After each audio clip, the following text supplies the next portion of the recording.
Pasar Jaya mengakui adanya penjualan daging anjing di Pasar Senen, Jakarta Pusat. PT Pasar Jaya pun memberikan sanksi administratif kepada pedagang itu.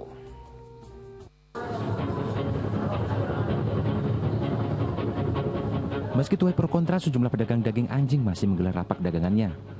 Ya, mereka mengaku sudah berjualan sejak puluhan tahun lalu, sehingga mereka merasa heran baru sekarang izin penjualan daging anjing dipermasalahkan.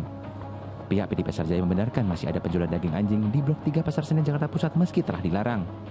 Pihaknya pun akan memberi sanksi pada pedagang yang tetap menjual daging anjing tersebut.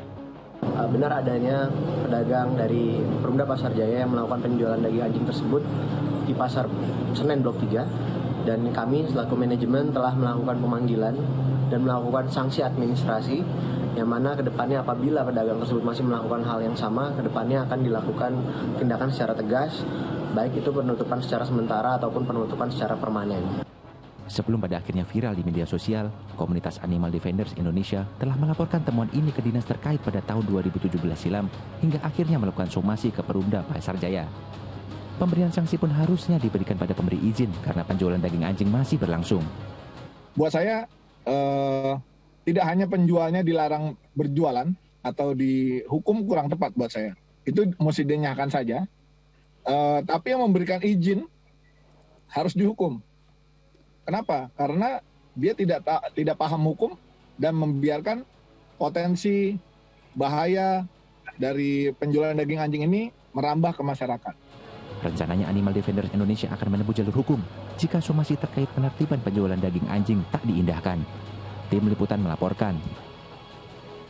Nah, ini menarik nih Ustadz, kita ngomongin surat Al-Kahfi nih Pak Ustadz ya, soal anjing nih Pak Ustadz. Nah Pak Ustadz, dalam perspektif Islam, selain daging anjing, hewan apa lagi yang diharamkan untuk dikonsumsi dan apa saja ciri-cirinya nih Pak Ustadz?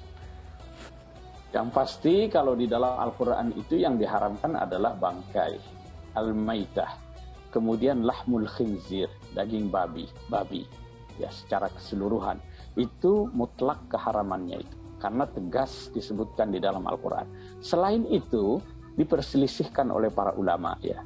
Seperti daging anjing itu, kalau ini jumhur ulama sepakat mengatakan haram karena di dalam hadis itu dikatakan bahwa mengkonsumsi daging binatang buas yang bertaring, aklu kulli dzinabin minas siba, itu haram hukumnya. Ini tegas, ada nasnya, ada teksnya di dalam hadis Rasulullah SAW.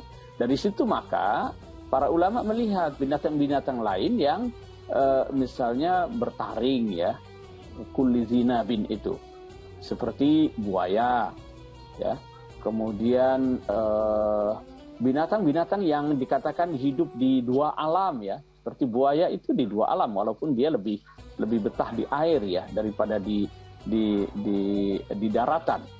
Oleh karena itu terkait dengan buaya misalnya ya, para ulama itu kan berselisih paham ya.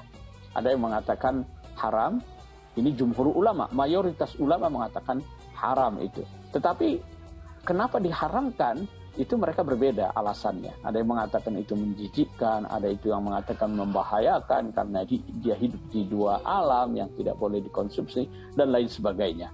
Itu terkait dengan halal dan haram untuk beberapa jenis binatang ya.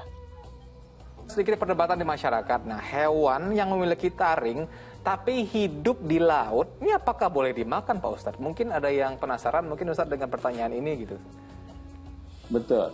Jadi kayak hiu misalnya, itu di air itu dia. Yeah. Di air lalu taring. Itu sebagian ulama membolehkan. Karena dia hidup di air. Sebagian ulama membolehkan. Tapi sebagian lagi mengatakan tidak boleh karena dia masuk dalam kategori bertaring itu. Nah, Pak Ustadz, kalau misal di laut itu kan misalnya hiu nih Ustadz, boleh dimakan. Nah, mungkin ada alasan tersendiri begitu Ustadz bagi ulama yang memperbolehkan itu, kenapa gitu Ustadz? Alasan itu disebut illat ya, illat atau sebab keharamannya itu. Seperti yang saya katakan tadi itu para ulama berbeda itu. Ada yang mengatakan itu membahayakan, ya, jangankan untuk mengkonsumsinya, berarti menangkapnya pun itu pertaruhannya adalah nyawa kan begitu ya, berbahaya, membahayakan, itu tidak boleh. Ada beberapa yang diharamkan karena menjijikkan, ya, menjijikkan. Itu juga ada yang mengatakan begitu ya, listikhbasihi, Ini terkait misalnya kayak bekicot ya, itu ada yang mengatakan haram karena menjijikkan itu listighbafihi, tapi ada yang mengatakan tidak apa-apa gitu ya.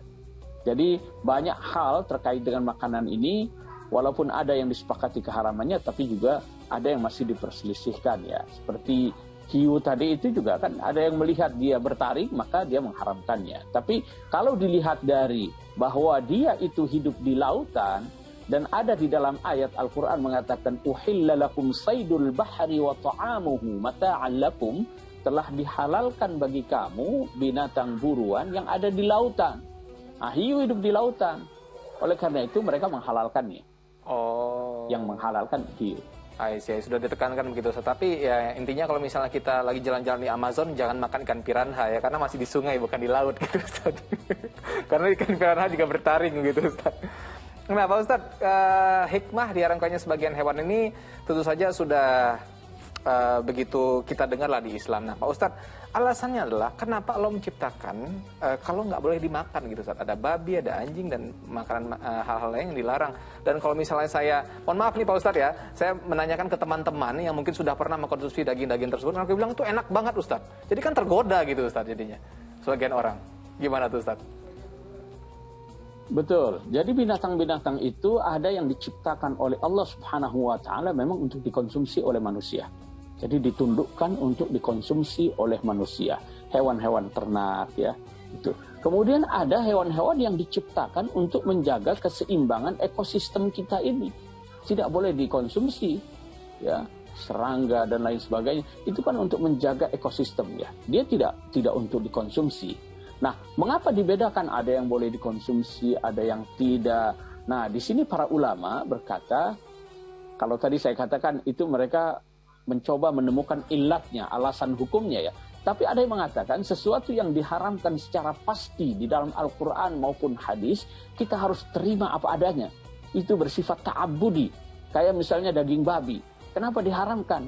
Ada yang mengatakan ada cuci pita dan lain sebagainya. Nah, itu kan perkiraan orang. Yang pasti selama Al-Quran itu sudah mengharamkan, kita harus tunduk. Sami'na wa ata'na. Itu yang harus ditekankan ya. Intinya ketika Allah melarang kita melakukan sesuatu atau tidak melakukan sesuatu, berarti itu adalah intinya yang terbaik untuk kita begitu Ustaz ya. Jangan banyak nanya gitu Ustaz. Yang penting nanti misalnya ada soal ada pun atau tidak penelitian ilmiahnya, berarti yang kita patut lakukan adalah kita tunduk kepada Allah dan juga ajaran Al-Quran begitu Ustaz ya. Betul. Baik, kita lanjutkan informasi